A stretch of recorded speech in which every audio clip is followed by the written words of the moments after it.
Hey guys, so between the last video and this one, we just crossed 3,000 subscribers on YouTube, which I'm very thankful for. Thank you for hanging out. And we are just getting started. I'm saying we because there's 30,000. Me. It's just me sitting in my chair talking, right? So I'm not, I'll already see you guys are starting to get me to reimagine my self concept, sort of.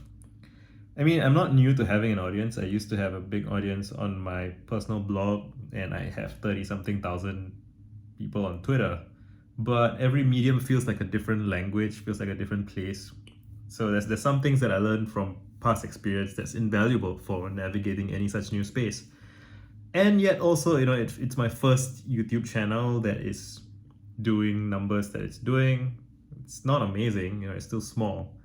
And I expect that the small town vibes will persist probably to 20k, 30k, maybe 10k. I don't know. I intend to keep posting, and I do these vlogs every day, but I intend to do video essays eventually. I've done a couple of attempts so far, but my YouTube channel so far has still been low effort on my part in terms of production quality because I'm focused on my ebook, and I'm also going to be focused on my blog for a while.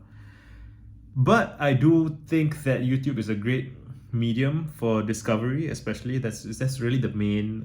If I'm being honest, the main reason I like to post on YouTube is for the discoverability, because people search for stuff and they find it. Algorithm recommends it. It's better than blogging today, I would say.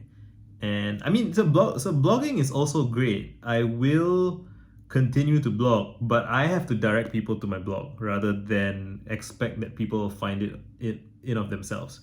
And I've already kind of, so like on Twitter, I have solved my basic distribution needs, which is that if I have anything to say that's really, really important to me that I want people to know about, I can share it with them.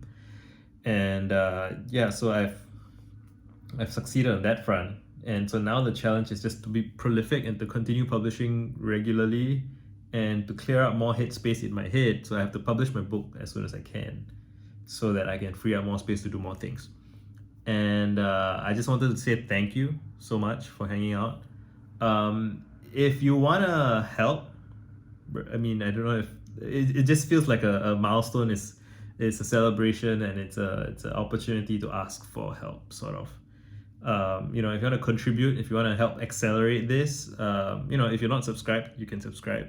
I do think that for creators who are like under the 10k subscriber follower count range, I do think that there's a significant difference in how the algorithm treats you up to that point. So always consider subscribing.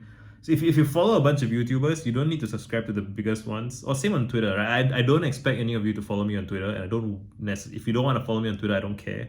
But getting someone up to like that baseline of 10k-ish, I think is a gift that you can give people. So even if you don't care about subscribing, if you don't check, I mean, no pressure, it's just if you haven't thought about it, think about it, but you don't have to do it.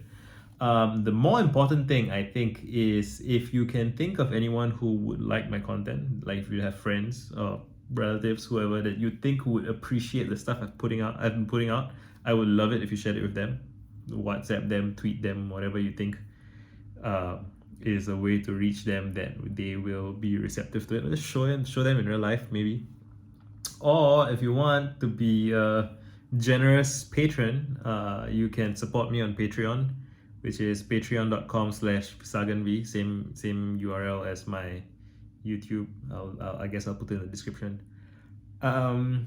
Yeah, I have big plans, so I think if you're someone who watches YouTube channels and you kind of see people grow, actually I'll be curious to hear from you guys. If I'm sure there's some of you who have been hanging out on YouTube much longer than I have, right? And you've been kind of watching YouTubers grow and all of those things.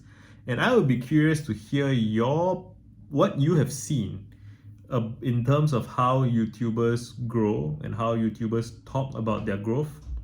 Like, I have some pretty clear plans for the kind of content that I want to make, and the kind of path that I think I would take to get there. And obviously all plans are wrong to some degree, but I'm approaching this as a 31-year-old adult. I'm not a kid trying to make it, right? I have my the reasons for making the choices that I do, and courting the precise audiences that I do, and taking the kind of I throttle my growth in a sense. I avoid posting things that would get me more attention than I want if it's not the right kind of attention, which is a lesson I learned from blogging that I want to make sure that. Anyway, it's like 5 a.m. and I'm sleepy, so I just want to make sure that I upload something before I go to bed. Thank you all for hanging out. Even if you don't do anything, I still enjoy that you're here. And let me know, see you at 4K, right? I mean, I'm gonna keep making videos in between, but I mean, at this, see you at 4K is for celebration visa. I'm sleepy, man. Fuck. Done.